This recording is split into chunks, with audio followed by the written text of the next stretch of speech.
recipe for your chicken. Oh, the chicken. Well, I haven't done that in ages, but I'll have that ready the next time we have break time. I think you just hatched the egg. Pretty much actually. Okay, but anyway, I started to write it down and I misplaced it. So anyway, I'd like your recipe for your famous. A little blast chicken. from the past. What kind of chicken are you famous for, John? Is it the a ones barbecue? with feathers? Is it like Rick's chicken pot pie recipe? Chicken pot pie. We'll have to. Yeah. Well, I'll do that because I got to review it myself. I haven't made that kind of chicken now in about 7 years. What kind of chicken?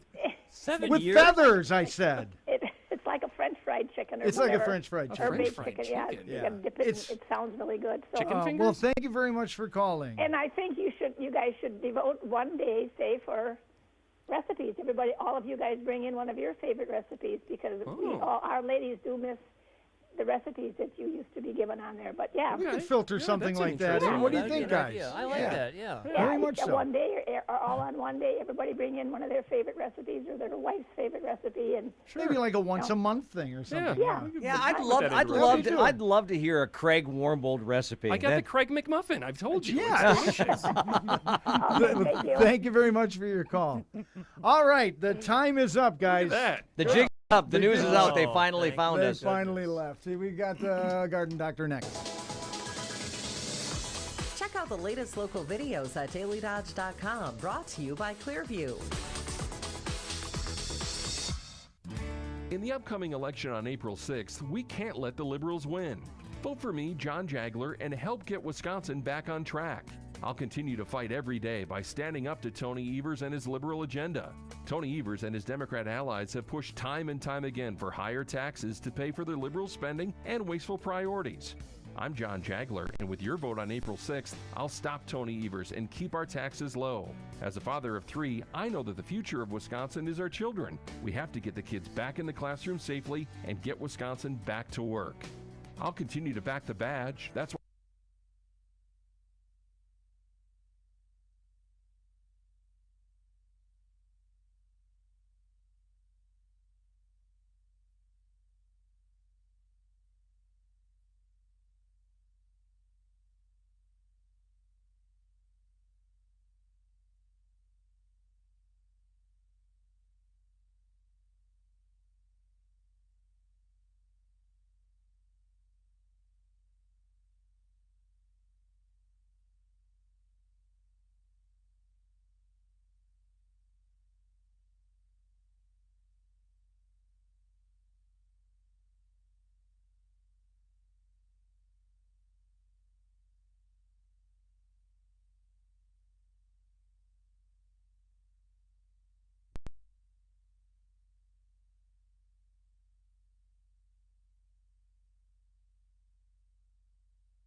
So you put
enough in there.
growth you get on your asparagus during the summer, the bigger the crowns will get and the more asparagus you'll get. What do you use, 10-10-10? 10-10-10 is fine. And you just put it on in spring? You don't put it on anymore the rest of the year?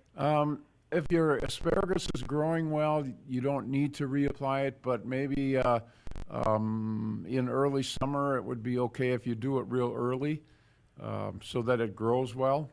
Yeah, because mine didn't do too good last year. Yeah. Then I would say do it once right now before it even emerges, and then maybe about the 1st of June put another application on. Thank you. Thanks for calling. Bye. Thank you for your call. 885-4446-1920. 885-4446. Dick, how rigid are these three numbers? You want to use a 10-5-5 for something. What if you use a 10-10-5 instead? Yeah, How strict are these numbers? Yeah, the numbers are, the first number is nitrogen, and nitrogen has the ability to make things grow, and in a regular garden, you don't want to use a high nitrogen fertilizer, because if you do, the vegetables will grow like crazy, the garden will look very lush, but it also inhibits flowering and it inhibits the roots. So like with carrots and things like that, if you use too heavy a nitrogen, you'll have the bushiest carrots you ever saw, but the carrots themselves underground will not get very big. So what I usually recommend is, if you're composting, to put the 10-10-10 in the compost, and that way the microorganisms that are doing the decomposition in your compost bin will incorporate that nitrogen into their cells, and then when you put it on the garden, it won't be as readily available.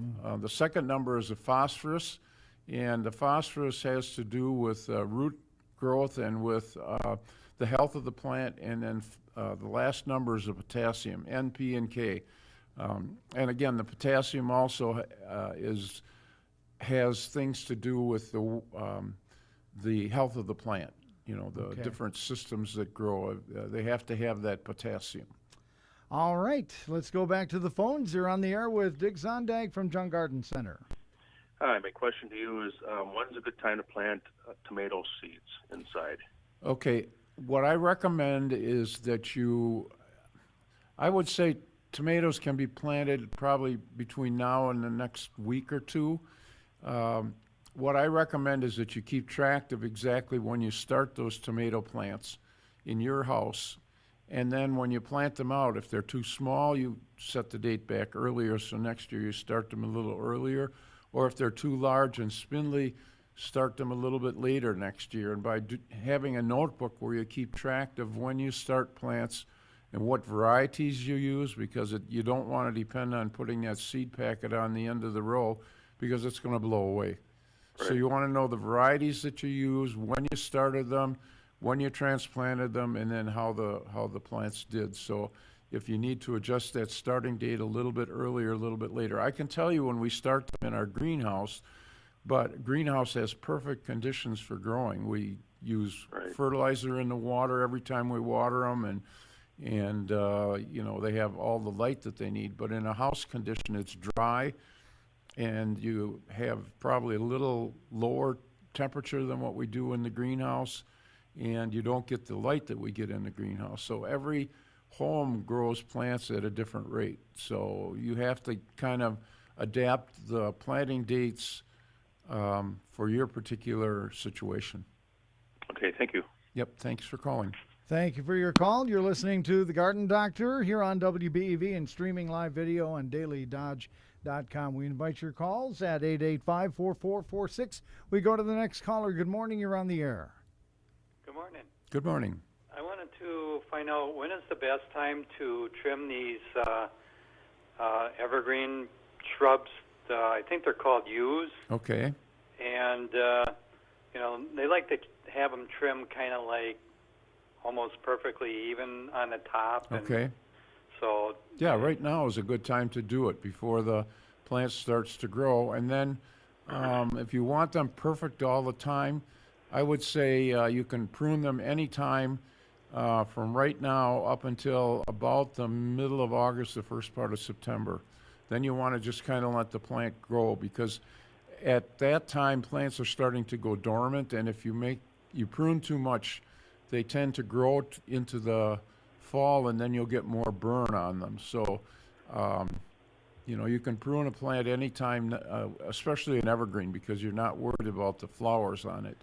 So I would say shape them up right now, and then maybe after the new growth comes out and hardens, then you want to take that snippers and maybe snip the long ones away, and that way you can have the perfect looking plants. So, okay.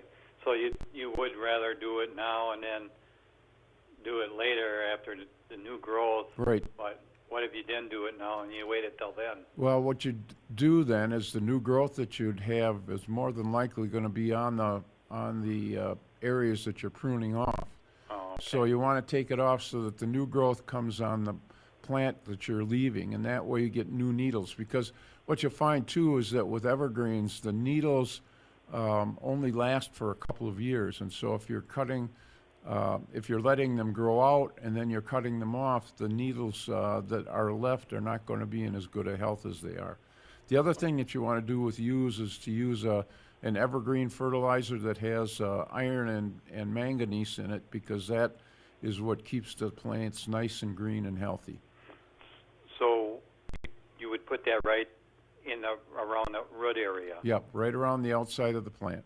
Because I think they're kind of, they probably got it's a stone cover with probably plastic underneath. So yeah. okay. Yeah, well, there should be holes in the plastic that's underneath that that water can infiltrate.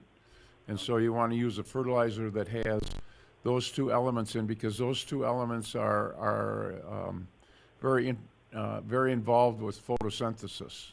Okay, what was those two again? Iron and manganese. Okay. Okay? Well, thank you. Thanks for calling. Yep, bye. All right, thank you very much for your call. Let's go to the other line, 885-4446, the number to call here on The Garden Doctor. You're on the air. Good morning. Good morning. Japanese beetle, my nemesis for my raspberries, my morning glories. And I thought I heard on your show last year that there was something that you could spread like not a fertilizer, but an insect killer on the ground in the spring to take care of those. Yeah, there's a milky spores. What the product is, and what it is it's a spore that the larvae ingests, and then that kills them. It's not inexpensive, and if you're going to treat it, you've got to treat a large area, because those Japanese beetles will fly in from a long distance to get to your stuff. Yeah, I guess that was my question. Yeah. If they were just local to your plants, or yeah, I mean, if they were just in your area, treating would be fine. What I recommend with Japanese beetles is to get a Japanese beetle trap, and to put it away.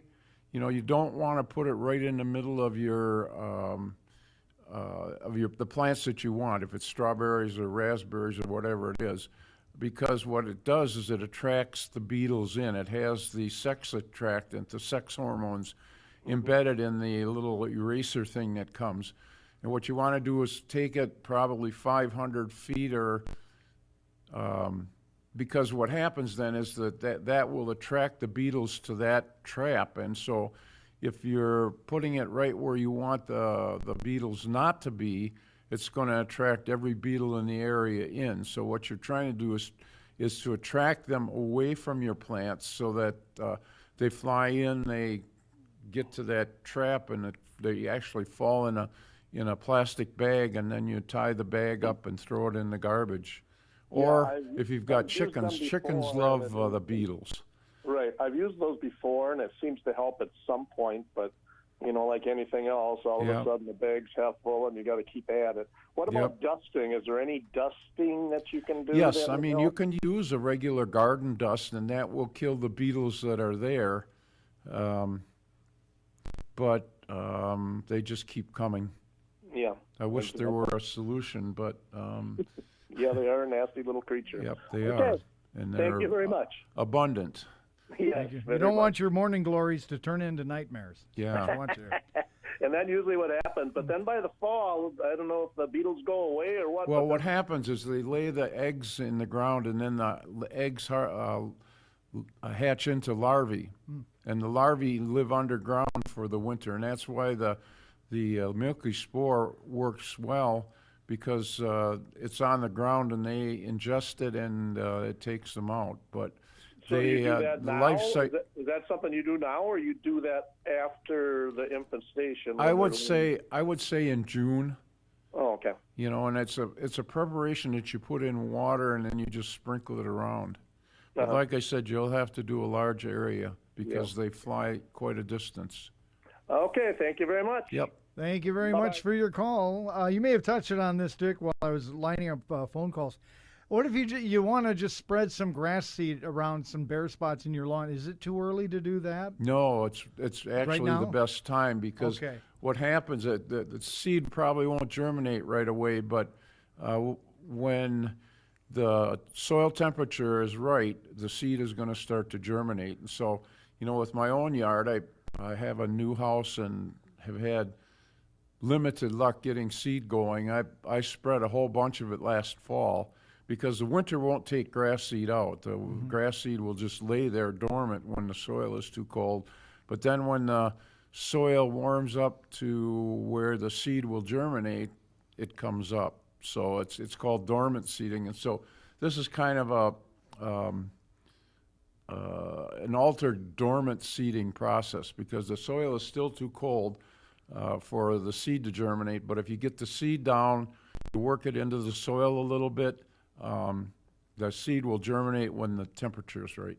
So we just have little patches that we got to do. Can you just like rub it with your foot, kind of rub them in a little bit? Sure. or- Take a rake, a small rake, and just Okay. rake a little bit of the soil loose.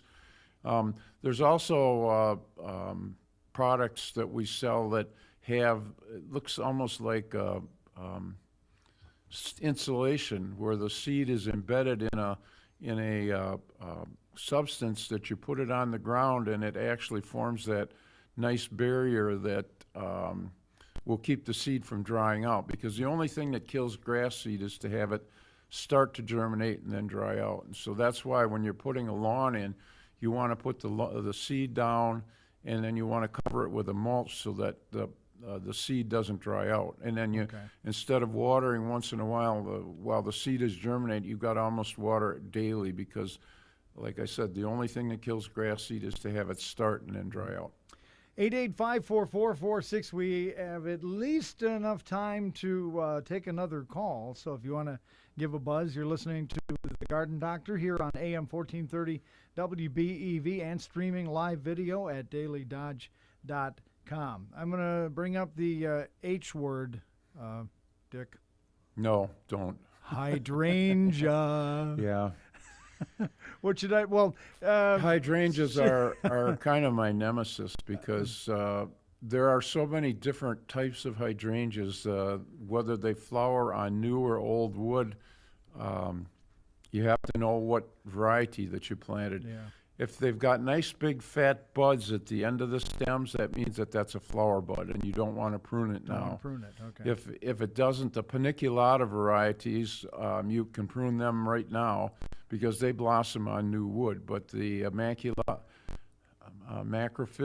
and the arborescens varieties like Annabelle and Endless Summer and some of those, you don't want to prune those right now because you're pruning your flower buds off, unless you want to control the size of the plant and you don't care about the flowers. But hydrangeas are, to me, without flowers, they're like a lilac. You know, lilacs are beautiful in the springtime. They're fragrant and everything else, but the rest of the year they're just a green shrub. And so you want to plant lilacs on the edges of your property because you enjoy them in the springtime. It's one of the first flowers to come out, but then the rest of the year it's just a green plant, unless you're using the Korean lilac or some of the smaller ones that look really nice in the summertime too. We do have time for one more call. You're on the air with the Garden Doctor, Dig Zondag. Good morning. I have some boxwood, and they had gotten some freezer burn. Okay. Can I trim that off now? What I would do is wait and see if the burn goes down into the stems, because sometimes the leaves will burn, but the stems will be green, and then new buds will push out in that area. And so if you cut it off, you may be cutting some of your new growth off. With boxwood, one of the things you should be doing for the winter time, if it's small enough, is just to put a single layer of burlap over it, because boxwood is an evergreen, and the leaves stay on all winter long. And if you're in a very exposed area, you're going to get sunburn in the winter time. So water them heavy in the fall. After the ground freezes, put a single layer of burlap over them for the winter. I would say at least for the first 3 or 4 years until that root system gets well established. Great. And what about the hydrangea for fertilizer? Just a regular garden fertilizer will work really well on hydrangeas. Okay. Would bone meal work? Yeah, bone meal will work unless you've got one that goes from pink to blue. And if you want them blue, you have to acidify the soil. If you don't care what color they are, just stay with the soil the way it is, and they'll be pink. Okay. Thank you so much. Yep. Thanks for All right. calling. Thank you for your call. And we are out of time as far as phone calls go. We have enough time for Dick to tell us again what's happening at Jung's. Okay. Well, the bare root room opens tomorrow, and we've got a limited supply of bare roots. So, if you're looking for bare root, it's probably time to get in and get it. We've got everything. I mean, the flowering bulbs. We've got glads and begonias and caladiums and gloxinias and dahlias. If you want to get a head start, with summer flowering bulbs, you can plant them in a peat-based soil, and then they'll start growing, and maybe even we'll have some blooms by the time you put them in the ground in late May, early June. Raspberries, strawberry plants, asparagus, potatoes, onions, all of that's available right now. And with the way our season has been going, can't guarantee that we'll have everything all the way through the spring season. So the earlier you get in, the better. Store hours in Randolph are Monday through Friday, 8 to 6, Saturday, 8 to 5. In Madison and Stevens Point, the hours are 8:30 to 6:30, Monday through Friday, Saturday, 8:30 to 5, Sunday, 10 to 4. Once again, thanks for helping out Jane and Joe Gardner out there, Dick, Yep. and we will go ahead. And happy Easter Happy to everybody. Easter, We yes. hope to see you all in church to celebrate the rising of our Savior. All right. Thank you very much, Steve. Have a good one. And again, the preceding program was a paid program. Advice and opinions expressed during the program were solely that of Jung Garden Center, not WBEV 95X or Good Karma Brands. It is 10:59. We've got news coming up next here on WBEV from ABC.